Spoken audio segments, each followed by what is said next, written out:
ዮዲት 40 ዘመን ስትዋጋ ኖረች። ዮዲት አለፈች፣ ቤተክርስቲያን ግን አለች። ግራኝ መጣ 15 ዓመት ተዋጋት። ግራኝ አለፈ፣ ቤተክርስቲያን ግን አለች። አየው። ደርግም መጣ እንደዚሁ ቤተክርስቲያን ተዋጋት። ደርግ አለፈ፣ ቤተክርስቲያን ግን አለች። ኢህአደግ መጣ ተዋጋት። ኢህአደግ አለፈ፣ ቤተክርስቲያን ግን አለች።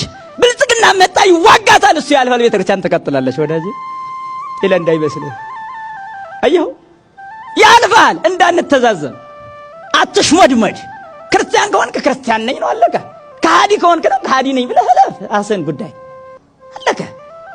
አትልሰፈሰፍ። ፈሪሁላ ኦርቶዶክስ ሆነ ተፈራለህ፣ ተንቀጠቀጣለህ፣ ትሽመደመዳለህ። ለሆድ አደር አትሁን። ሆድህን ሳይሆን አምላክህን አምልክ፣ የፈጠረህን አምልክ። ጊዜያዊ መንግስት ተከትለ ሰማያዊ መንግስት አትርሳ። እንዲህ አይነት መልፈስፈስ የለም። ዓለም ይጠላሃል። አዎ ይጠላሃል። ገና ይገድልናል፣ ሞታለን። ይሄ በቃ ሐቁ ይሄ ነው።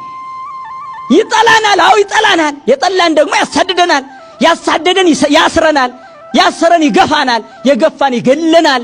ደማችን ግን ክቡር ነው። ከክርስቶስ ደም ጋር ተዋህዷል። ሰማይና ምድርን ከፈጠረው ጋር ተዋህዷል። እሱ ግንድኛ ቅርንጫፍ ነን።